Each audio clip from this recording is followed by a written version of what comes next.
television networks paid billions of dollars for the rights to broadcast the 2026 World Cup.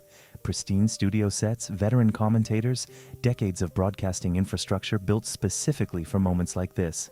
And on a Wednesday night in June, as Portugal kicked off their opening match of the tournament, the most watched broadcast of that game wasn't necessarily the one airing on traditional television. It was a stream hosted by a 21-year-old YouTuber running around a stadium with a camera crew, screaming louder than most of the actual fans around him. His name is Darren Watkins Jr.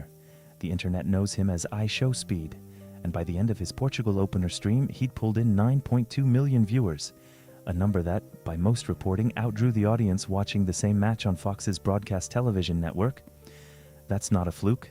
That's not internet chaos accidentally beating corporate media. That's the result of a deliberate, official, and genuinely unprecedented partnership between FIFA, Fox, YouTube, and a content creator who 4 years ago, most sports executives would never have taken seriously. Today we're breaking down how that partnership actually works, why FIFA built it on purpose, and what it tells us about where sports broadcasting is headed. Welcome back to the Celebs Mindset. Let's start with where this actually came from, because Speed didn't show up to the World Cup as an outsider crashing the party. He's been building toward this moment for years. Speed has been bringing his chaotic, high-energy, in-real-life streaming style to World Cup matches since the 2022 tournament in Qatar. Back then, he was just a fan with a camera and a massive online following, soaking up the atmosphere like millions of other supporters. But over the years between Qatar and this tournament, something changed. His audience didn't just grow, it became one of the largest, most engaged sports-adjacent fan bases on the internet, built almost entirely around his genuine, well-documented love of football and his relationship with stars like Cristiano Ronaldo. By the time the 2026 tournament rolled around, Speed wasn't a guest anymore.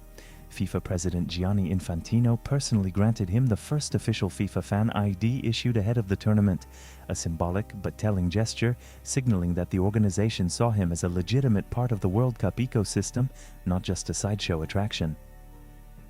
And then came the deal that actually changes the broadcasting conversation. FIFA, Fox Sports, and YouTube announced a partnership allowing Speed to stream selected World Cup matches, including knockout rounds, the semi-finals, and the final itself, live with official game footage included directly in his stream. He'd be broadcasting from host stadiums and, for some matches, from his own home setup, blending live match feeds with his trademark reactions, commentary, and chaos. For American audiences specifically, this marked the first time a tournament of this scale had built an official creator-led simulcast directly into its broadcast strategy. Think about what that actually means. This isn't a streamer ripping a feed and broadcasting it illegally. This is FIFA, one of the most conservative and heavily monetized sports organizations on the planet, deciding that the smartest way to reach a younger, internet-native audience wasn't through another traditional ad campaign. It was through handing real broadcast rights to a creator who already had their attention. Now here's where it gets genuinely remarkable. When the numbers came in for Speed's coverage of Portugal's opening match, he pulled 9.2 million viewers. A number reporters noted was likely to outperform the audience watching the same match on Fox's traditional broadcast network. Let that sink in for a second. A YouTube creator running around a stadium with a camera crew generated a bigger audience for a World Cup match than a network television broadcast, for the same game, at the same time.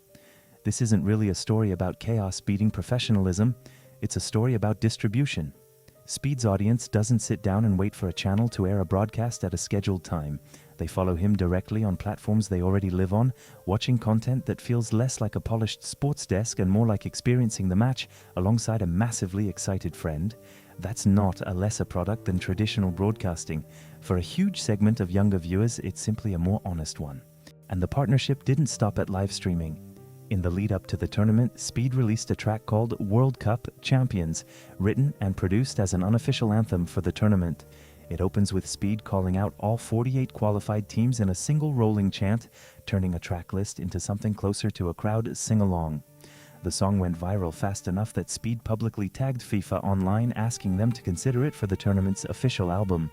FIFA responded directly, "We heard it. We liked it. It's on the official FIFA World Cup 2026 album." Within days, it was. The track went on to chart internationally, including entries on the UK's video streaming chart and New Zealand's Hot Singles chart, genuinely notable placements for a song that started as a fan tribute, not a label-commissioned anthem. It's worth pausing here because it would be easy to round this story up into something bigger than it is, and that's not what we're doing. Some of the bigger viral numbers that circulated online for Speed's anthem were later found by fact-checkers to be exaggerated beyond what could actually be verified. The real confirmed numbers are still impressive on their own. Official FIFA album inclusion, an RIAA, gold certification for an earlier track, multiple international chart entries, and a confirmed 9.2 million viewer night that outpaced network TV. That's a strong, true story. It doesn't need inflated numbers attached to it to land. So here's the actual lesson behind what's happening with Speed at this World Cup, and it's a more useful one than chaos beats corporate media, because that's not really what occurred.